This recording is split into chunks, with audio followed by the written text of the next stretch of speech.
हरिद्वार से बाराबंकी तक मंदिरों में मौत की भगदड़, कब जागेगा सिस्टम। हमारा भारत आस्था का देश, श्रद्धा, संस्कृति और परंपराओं का देश है, लेकिन अब यही आस्था और श्रद्धा त्रासदी का कारण बनती जा रही है। 27 जुलाई यानी कल हरिद्वार के मनसा देवी मंदिर में सावन के रविवार को हुई भगदड़ में 6 लोगों की मौत हुई और 35 से ज्यादा घायल हो गए। 28 जुलाई यानी आज उत्तर प्रदेश के बाराबंकी में अवसानेश्वर महादेव मंदिर में करंट से भगदड़ मची, 2 की मौत हो गई और 40 घायल हुए।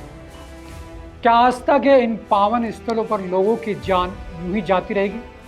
भारत की धार्मिक नगरी हरिद्वार और उत्तर प्रदेश के बाराबंकी में हाल ही में हुए मंदिर हादसों ने एक बार फिर सुरक्षा व्यवस्था पर सवाल उठाए हैं। इन घटनाओं ने भारत में धार्मिक स्थलों पर भीड़ प्रबंधन की कमियों को उजागर किया है।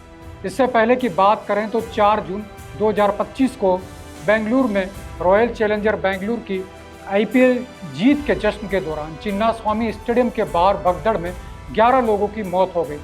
ये त्रासदियां बार बार पूछ रही है, क्या हमारी व्यवस्था इतनी लापरवाह है कि आस्था और उत्सव का माहौल मातम में बदल जाता है। नमस्कार, मैं हूं शैलेंद्र शर्मा और आप देख रहे हैं भारत रत्न। हरिद्वार का मनसा देवी मंदिर गंगा नदी के किनारे पहाड़ी पर बसा है। यह मंदिर मां मनसा देवी को समर्पित है और सावन के महीने में लाखों श्रद्धालु यहाँ दर्शन के लिए आते हैं। 27 जुलाई को रविवार होने के कारण भीड़ और बढ़ गई थी। मंदिर तक पहुंचने के लिए सीढ़ियों वाला रास्ता रोपवे है, लेकिन उस दिन सीढ़ियों पर हजारों लोग जमा थे। प्रत्यक्षदर्शियों के मुताबिक मंदिर मार्ग पर बिजली के तार में करंट फैलने की अफवाह ने लोगों में दहशत मचा दी। लोग अपनी जान बचाने के लिए इधर उधर भागने लगे, जिससे धक्का मुक्की में कई लोग एक दूसरे पर गिर गए। इस अफरा तफरी में 6 लोगों की जान चली गई, जिनमें बरेली, रामपुर, बाराबंकी और बदायूं के लोग शामिल थे। हरिद्वार के SSP परमेंद्र सिंह डोभाल ने बताया कि अफवाह के कारण यह हादसा हुआ। पुलिस ने तुरंत राहत कार्य शुरू की और 35 घायलों को अस्पताल पहुंचाया। उत्तराखंड के मुख्यमंत्री पुष्कर सिंह धामी ने दुख जताया और मजिस्ट्रेट जांच के आदेश दिए। मृतकों के परिवार को 2 लाख रुपए और घायलों को 50,000 रुपए मुआवजे का ऐलान हुआ। इसी तरह बाराबंकी का हादसा भी उतना ही दुखद था। अवसानेश्वर महादेव मंदिर में सावन के सोमवार को जलाभिषेक के लिए भारी भीड़ थी। तभी एक बंदर ने बिजली के तार पर छलांग मारी, जिससे तार टूटकर मंदिर के टीन शेड पर गिर गया। टीन शेड में करंट फैलने से लोग डर गए और भागने लगे। इस भगदड़ में 2 लोगों की मौत हो गई और 19 लोग घायल हो गए। प्रशासन ने राहत कार्य शुरू किए, लेकिन यह हादसा बिजली व्यवस्था की लापरवाही को दिखाता है। दोनों हादसों में एक बात कॉमन थी, बेकाबू भीड़ और प्रशासन की पहले से तैयारी की कमी। यह हादसे भारत में भगदड़ की दुखद कहानी का हिस्सा है। 29 जनवरी 2025 को प्रयागराज के महाकुंभ में अमृत स्नान के दौरान भगदड़ में 30 लोग मारे गए।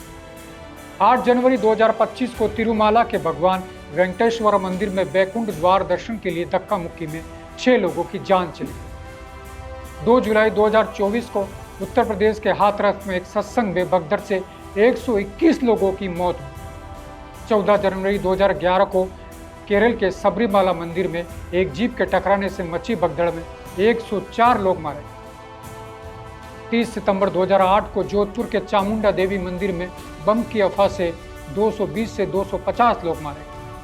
2005 से 2025 तक भारत में भगदड़ की घटनाओं में तकरीबन 1250 से ज्यादा लोग अपनी जान गंवा चुके हैं। इन हादसों की वजह एक जैसी है, भीड़ प्रबंधन की कमी, अफवाहों का तेजी से फैलना और बुनियादी ढांचे की खामियां। मनसा देवी मंदिर में अगर सीढ़ियों पर एक तरफा व्यवस्था होती तो शायद हादसा टल जाता। बाराबंकी में अगर बिजली के तारों की नियमित जांच होती तो 2 जिंदगियां बच सकती थी। बेंगलुरु में अगर पर्याप्त पुलिस होती तो जश्न मातम में नहीं बदलता। हर बार हादसे के बाद प्रशासन जांच का आदेश देता है, मुआवजा देता है और फिर सब भूल जाता है। मनसा देवी हादसे में 2 लाख रुपए का मुआवजा घोषित हुआ, लेकिन क्या यह एक परिवार के नुकसान की भरपाई कर सकता है? मुआवजा अक्सर देर से मिलता है और पीड़ित परिवार कानूनी प्रक्रिया में उलझ जाते हैं। लापरवाही का सबसे बड़ा हिस्सा प्रशासन का है। सावन, कुंभ या नवरात्रि जैसे मौकों पर भीड़ बढ़ना स्वाभाविक है, लेकिन इसके लिए ये योजना पहले से क्यों नहीं बनती? विशेषज्ञों का कहना है कि भीड़ प्रबंधन के लिए सीसीटीवी, ड्रोन और टिकट सिस्टम जैसे आधुनिक तरीकों का इस्तेमाल किया जा सकता है और ये जरूरी भी है। अफवाहों को रोकने के लिए लाउड स्पीकर और प्रशिक्षित कर्मचारी चाहिए। मंदिरों में बिजली और बुनियादी ढांचे की नियमित जांच होनी चाहिए। समाज को भी जागरूक होना होगा ताकि अफवाहों पर यकीन न करें। इन त्रासदियों से सबक लेना जरूरी है, वरना आस्था का उत्सव बार बार मातम में बदलता रहे। क्या मंदिरों में सीसीटीवी कैमरे नहीं लग सकते? क्या बिजली के तारों की जांच नियमित रूप से नहीं हो सकती? क्या सावन जैसे समय में पुलिस का बल तैनात और भीड़ प्रबंधन का इंतजामात नहीं हो सकते? हर बार हादसे के बाद जांच के आदेश, मुआवजा और फिर सब खामोश। लेकिन क्या 2 लाख रुपए मुआवजा किसी परिवार के बच्चे को वापस ला सकता है? उनके परिवार के सदस्य को ला सकता है? अब वक्त है हम सिर्फ श्रद्धालु नहीं, जागरूक नागरिक भी बने। प्रशासन को तकनीक, योजना और शक्ति के साथ काम करना होगा, वरना अगली बार किसी और मंदिर में किसी और श्रद्धालु की सांसें यूं थम जाएगी। अगर आप भी चाहते हैं कि इन हादसों को रोका जा सकता है तो इस मैसेज को सभी तक पहुंचाने के लिए इसे शेयर करें और ऐसी ही जनहित से जुड़ी खबरों के लिए भारत रफ्तार को सब्सक्राइब जरूर करें। जय हिंद।